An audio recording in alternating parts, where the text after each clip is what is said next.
Malibu Rising!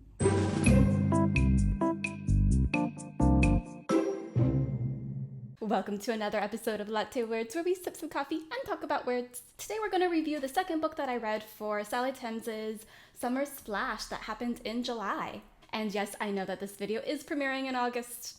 I did actually complete my personal challenge for Summer Splash, but I just didn't have time to upload the videos, unfortunately, so these are a little bit behind, but that doesn't mean that you're going to miss out on my reviews. So 2 of the bingo squares for my personal challenge were read a book with a ocean or body of water on the cover, and a book that's set entirely in the summer. When I read the back cover of this, I thought, okay, this counts for both. Now that I've read it though, technically parts of it were set in other times of the year. Really though, the main plot is entirely in summer. So hopefully this counts. Anyway, so I chose Malibu Rising, not just because it was on sale at Waterstones, but also because I'm originally from Southern California, and honestly, I was feeling a little bit homesick, so I thought, why not read about Malibu? That said, as I was reading, this gave me some nice small beach hometown vibes.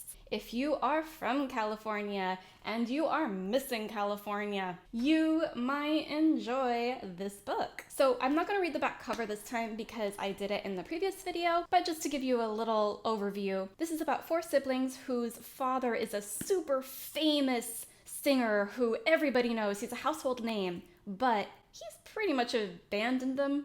And so they've grown up just kind of together as a family of siblings, and they actually ended up being very successful on their own as surfers and photographers, and one of them is a supermodel. She's kind of the protagonist of the story, or at least the story starts with her. It does also focus on the other siblings and other characters, but Nina, the supermodel, is kind of the main character. And while on the outside, that kind of sounds as if this is going to be one of those Hollywood drama-filled silly novels, it was actually much deeper than that. The other thing that made me think that this was going to be a very light read and kind of silly was it was basically centered around a party in a mansion in Malibu. And actually the party itself wasn't the most important part of the book.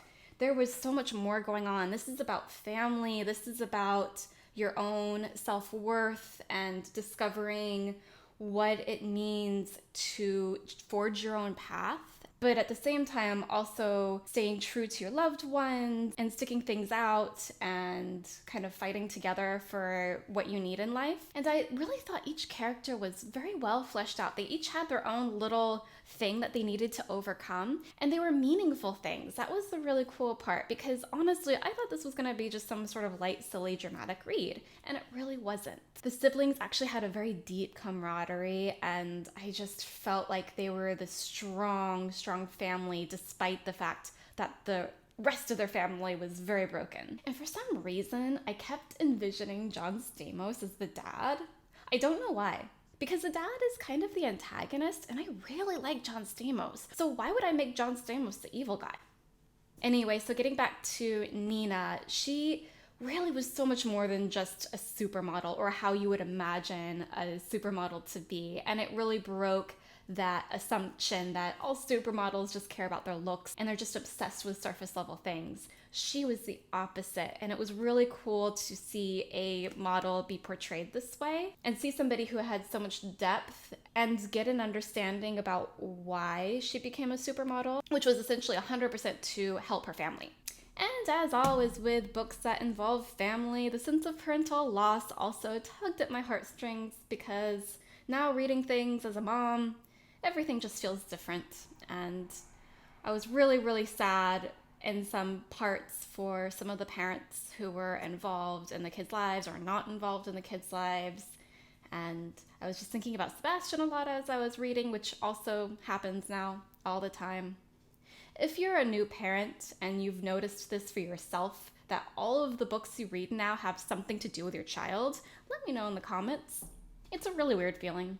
Anyway, so even though the back cover kind of makes it seem like it's this very lighthearted read, it's not. It's very sentimental and meaningful, and I definitely recommend it. I was very pleasantly surprised. Oh, and just as a side note, the author of this book was actually also the author of The 7 Husbands of Evelyn Hugo, which I have not read yet, but now I want to because she is a very good writer. Anyway, thank you so much for watching, and please make sure to hit subscribe below for more of these reviews and updates on my writer's journey, which there's gonna be a lot of updates soon. So hit that like button and that subscribe button. It helps me out a lot.